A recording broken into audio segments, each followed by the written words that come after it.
Hello and welcome. Welcome to the daily Nifty and Bank Nifty Insights with MJ. आज है 31st August and we'll be estimating the probable moves, resistance and support levels, buying and selling zones for the next trading day, that's 1st September. Right? So अगर आप हमारे YouTube में नए हो तो please like and subscribe the YouTube channel and don't forget to press the bell icon. And also share the video with others. By sharing the video, you are exhibiting your generosity and your knowledge enhances multiple times. अगर हम Nifty और bank Nifty को daily chart में देखें, so today was one of the worst day for Nifty and Bank Nifty. And अगर आप Nifty को देखेंगे तो ऑलमोस्ट पिछले 5-6 दिन के जो भी गेन थे निफ्टी ने आज सिंगल डे में वो कंप्लीटली वाइप ऑफ कर दिए. ऑफ कोर्स ये लेवल पे एक सपोर्ट था, इसके लिए निफ्टी ने यहाँ पे होल्ड किया. ऑलमोस्ट 20 डेज मूविंग एवरेज ने, एक्सपोनेंशियल मूविंग एवरेज ने निफ्टी को सपोर्ट दिया. एंड अगर बैंक निफ्टी को देखेंगे, बैंक निफ्टी ने ऑलमोस्ट काफी point, as far as the points are concern, it lost almost 769 points. However, because on Friday Bank Nifty had got almost 925 points के आसपास में गेन था, इसके लिए ये overall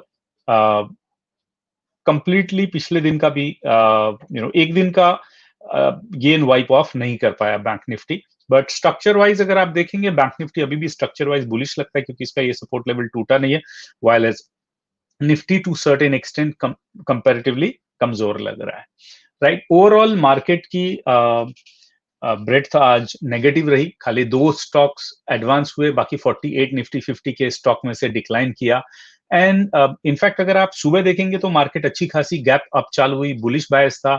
Nifty almost 130 point gap up चालू हुई, जबकि bank Nifty almost 515 point gap up चालू हुई. ऐसा लग रहा था कि आज एकदम वापस से शायद 700 800 900 पॉइंट का गेन बैंक निफ्टी ले और मे बी 250 पॉइंट का गेन निफ्टी लेगी, बट ऐसा हुआ नहीं because of Indo China border tensions. जो भी मार्केट में पार्टिसिपेंट्स है, they believed to be booking the profits on account of uncertainty.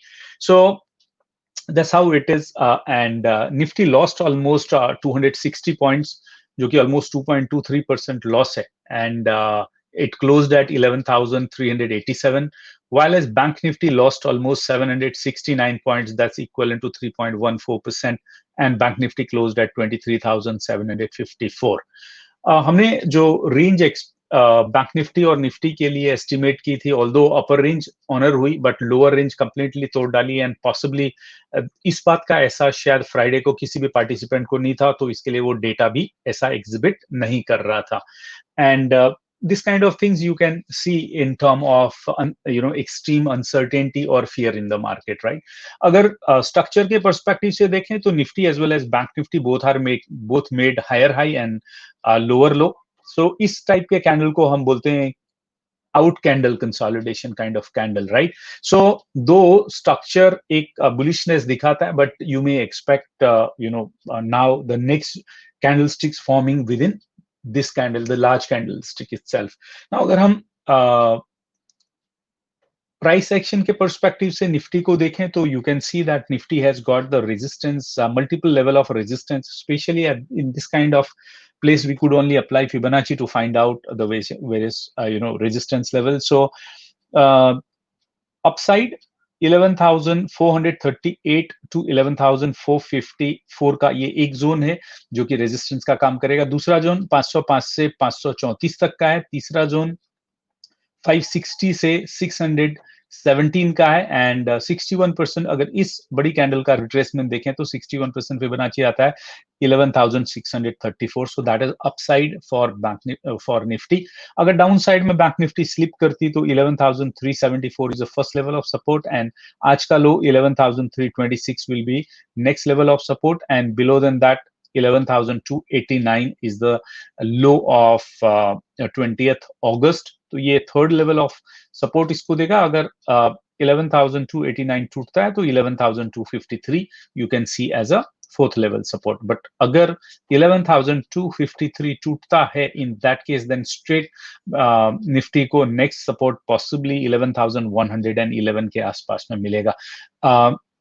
To sustain to go upside now further, Bank Nifty has to sustain above 11,634. अगर ये इसके ऊपर sustain कर गई तो yes towards 11,800 it can move, otherwise it will remain below this channel.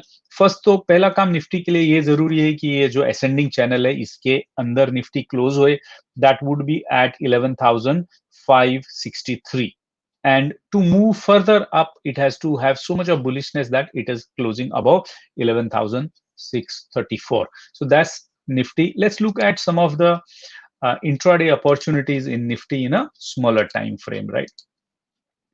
So on a smaller time frame, you could see there are multiple range of resistance levels. अगर Nifty कल 11,326 से 11,374 के बीच में ओपन होती तो this is no trading zone. 374 to 11,450 के आसपास में आपको एक ये 50 पॉइंट का लॉन्ग साइड मिल सकता है, बिकॉज इतना गिरने के बाद में निफ्टी में bounce back on these Fibonacci levels. So ये 38% फिबोनाची लेवल है एंड 11,505 इज 38%. तो जो कॉमन होता है इतना लेवल तक का बाउंस बैक करना, एंड अगर ये लेवल पे ऊपर आती है Nifty, yes you can book your profit और 75% ऑफ प्रॉफिट, मतलब एक 25% आप यहाँ बुक कर लें, 50% यहाँ बुक कर लें, और नेक्स्ट लेवल अगर वापस निफ्टी ये यहाँ पे एंटर करती तो 11,600 के आसपास में आप पूरा प्रॉफिट बुक कर लें, that would B on a upper side for nifty for tomorrow. अगर lower side में जाती है निफ्टी तो again it has got multiple support levels. मेरे ख्याल से 11,326 जो कि आज का लो है, इसके नीचे जाए तो आप इसको शॉर्ट कर सकते हैं, और 11,289 आपका पहला डाउन साइड में टारगेट रहेगा. उसके नीचे अगर ये लेवल टूट के यहाँ पे बियरिश मोमेंटम बनता हुआ दिखता है आपको या आपकी ट्रेडिंग स्ट्रेटजी के हिसाब से, तो you can continue your trade for 11,253. Below 11,253, although there is a one good range at 11,200, but it may get broken, and 11,145 you should book all your profit and think of a reversal at this point of time. This is the way you can trade nifty on intraday basis. Of course you should use stop loss and trailing stop loss if you are in a profit, and even whenever you initiate a trade stop loss लगाना ना भूलें, because market की कोई certainty नहीं होती है. जैसे कल मार्केट 900 पॉइंट ऊपर तो आज मार्केट 600 700 पॉइंट नीचे, right? So this is how the nature of market is like.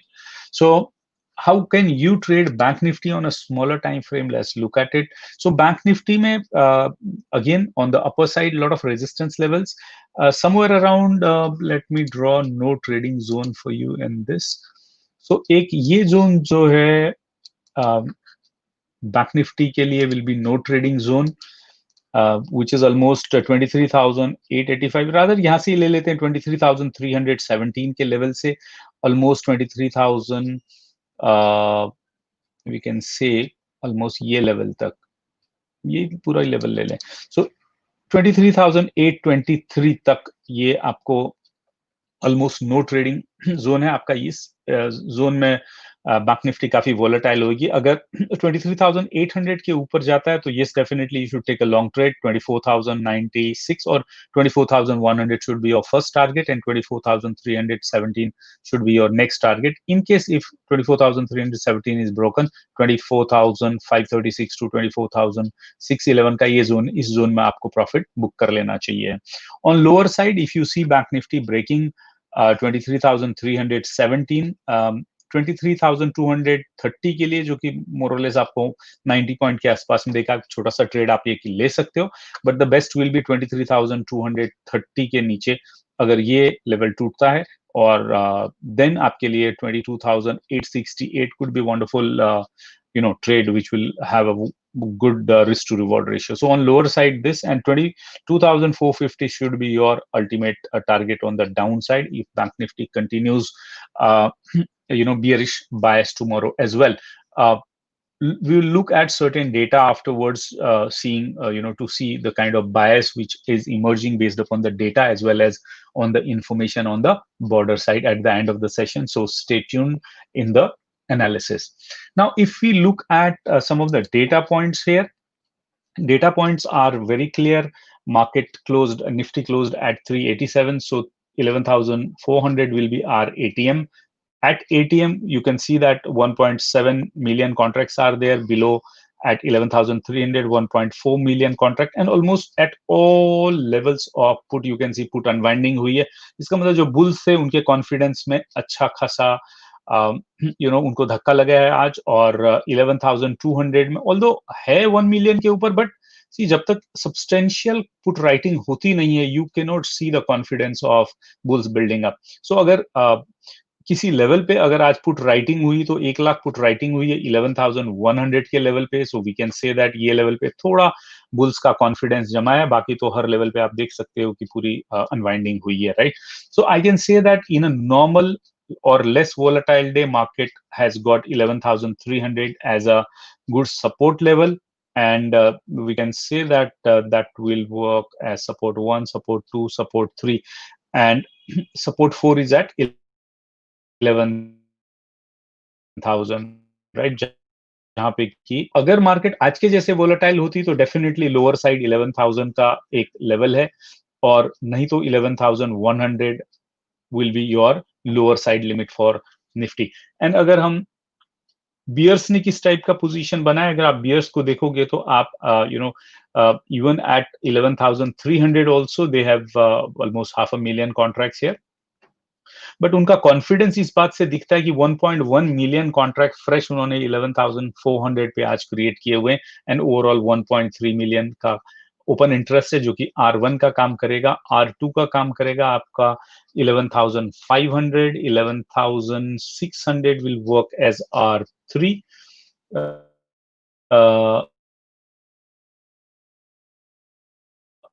So strikes you can see substantial call writing, कहीं पे 9 lakhs की है तो कहीं 1.1 मिलियन की है, 8 lakhs की है, 1.1 मिलियन की. सो ऐसा लगता है कि बियर्स ने बुल्स के लिए ऊपर जाने का रास्ता ऑलमोस्ट ब्लॉक कर दिया है. सो अगर मैक्सिमम ओपन इंटरेस्ट के हिसाब से देखेंगे तो 11,800 आता है, but 11,800 could be far fetched dreams for bulls for at least tomorrow. So अगर हम इस पॉइंट ऑफ व्यू से देखेंगे तो 11,600 could be the range which I could foresee, क्योंकि अगर मार्केट सपोज करें 61% फिबोनाची तक रिट्रेस भी करती है तो दैट इज समवेयर अराउंड 11,600 के आसपास में है. अगर इसका ऑप्शन चेन, इस ऑप्शन चेन का पीसीआर देखें 0.7 में, which completely shows the bearishness which is also represented by the data. And अगर बैंक निफ्टी का पीसीआर देखें जो कि कल 1.35 था और सडनली आज बुल्स ने कॉन्फिडेंस लूज कर दिया, तो that is at 0.64, and option chain of Bank Nifty shows that 23,000 to 24,500 की ट्रेडिंग रेंज. आज का अगर प्रोविजनल डेटा देखें तो 3,395 करोड़ का इक्विटीज कैश मार्केट में एफआईआईज ने सेल किया, और अगर हम DIs का डेटा देखें तो they bought 681 crore rupees worth equity in the cash market. So almost 3 weeks से FIIs were bullish. In fact, in August, they bought almost 19,000 crore ka equities in cash market, but this was the first day when they sold in 3,395 crore. Of course, इसमें कुछ a substantial amount of equity they sold in Bharti Airtel as well. So ये भी इसका एक bulk deal का एक हिस्सा है. So I'm not so bearish because of the FIIs data. क्योंकि लग रहा है कि 3,395, बट इतना बड़ा डेटा है नहीं वो. अगर हम कंक्लूड करना चाहें इस सेशन को, तो we can see that RSI आज का 56 है, कल फ्राइडे को 57 था, तो काफी स्ट्रेंथ में तो काफी कमी आई है. इंडिया विक्स आज 24% बढ़ा है after a long period, after many months इतना बड़ा इंडिया विक्स ज्यादा बढ़ा है. So that shows the fear because of the issues at the border. Stochastics from 86, which was in my Friday's video, I said market is already in overbought zone. Overbought zone में generally correction होना बहुत लाजिम है, जो कि यहाँ पे हुआ है, और अब Stochastics 59 है, which is a intermediary between overbought and oversold. But weekly में अभी भी 78 है, जो कि overbought के काफी क्लोज है, right. So some range bound of consolidation and correction ये जगह पे आप एक्सपेक्ट कर सकते हो. अगर मार्केट 11,634 के ऊपर जाती है तो it may possibly go to 11,800. Otherwise, below 11,250 you will see it slipping towards 11,100. आज जीडीपी का डेटा भी रिलीज हुआ है जो कि काफी डिसअपॉइंटिंग है, बट जीडीपी का data more or less prices में ऑलरेडी डिस्काउंटेड था. Agriculture is the only sector which grew by 3.4%. अगर माइनिंग को देखेंगे तो there was a degrowth of almost 24% and manufacturing में 39% की डी ग्रोथ हुई है. कंस्ट्रक्शन ऑलमोस्ट 50% की डी ग्रोथ हुई है. That's quite huge. And trade, hotels, transportation, communication वगैरह में ऑलमोस्ट 47% की डी ग्रोथ हुई है. एंड फाइनेंशियल सर्विसेज में 5.3% की डी ग्रोथ हुई है. So that is the data which we got from the GDP. It may play a little role tomorrow, but I believe that it might have already been discounted in today's prices. So अगर हम Nifty की trading range की बात करें तो 11,250 to 11,600 कल की trading range हो सकती है. बैंक निफ्टी की ट्रेडिंग रेंज हो सकती है 23,200 to 24,550. Of course, as an intraday trader, आपको देखना है तो you should always watch fresh data during the trading hours. A lot depends upon the domestic cues. जैसे ये domestic cues मैंने शेयर किया आपके साथ में. ऐसे ही ग्लोबल मार्केट का भी डेटा देखते रहें. अगर ग्लोबल मार्केट का डेटा देखना है तो आप US30 का फ्यूचर देखें and you could see that similar kind of structure even in US market would be visible, right? अगर आप देखेंगे तो US मार्केट सुबह गैप अप चालू हुआ और उसके बाद में इसने भी bearish engulfing kind of pattern बनाया और जिस ट्रेंड लाइन की हम काफी दिनों से बात कर रहे थे वो भी तोड़ दी. एंड नॉट ओनली दैट, जिस असेंडिंग चैनल में जाने में डव जोन्स ने काफी मुशक्कत की थी वो भी तोड़ के ये नीचे आ गया. But yes, of course it is still in a very good support zone जहां पे इसको कुशन है. सो आई होप कि ये थोड़ा ऊपर की तरफ जाके आज क्लोज हुए with some bias. But US में भी इकोनॉमिक ग्रोथ होने दो या बाकी का डेटा है बहुत अच्छा नहीं है. Although Fed is trying every bit of it to provide liquidity in the market to keep the markets up until the election time, but you need to keep a watch on it because a lot depends upon this market as well as European market. We are getting cues from those markets a lot these days. Option chain, future open interest, India VIX, US dollar INR, and flow of money or smart money you should always watch. That will give you cues in how the market will turn around at any given point of time. And whenever you are trading in intraday, please use stop losses, and if you are in profit, start using trailing stop losses. That will save you from making big losses, or from at least protecting your already earned profit. All right, so keep booking profits time to time. I trust this analysis is helping you to navigate through the market confidently and profitability. Thank you very much for watching the YouTube videos, and to get latest information, please subscribe to our YouTube channel and don't forget to press the bell icon to get notification on our latest videos. There are many videos you can see in our YouTube which you can utilize for enhancing your knowledge on stock market, and you can also request in community tab or in the comment box that what kind of videos you want us to make for you. We'll try to accommodate that. Thank you once again for watching and liking the video. Please share the video with your friends and trading communities. They can also be benefited from quality knowledge and analysis. Signing off from this video till the next video. Good luck, happy trading, happy investing.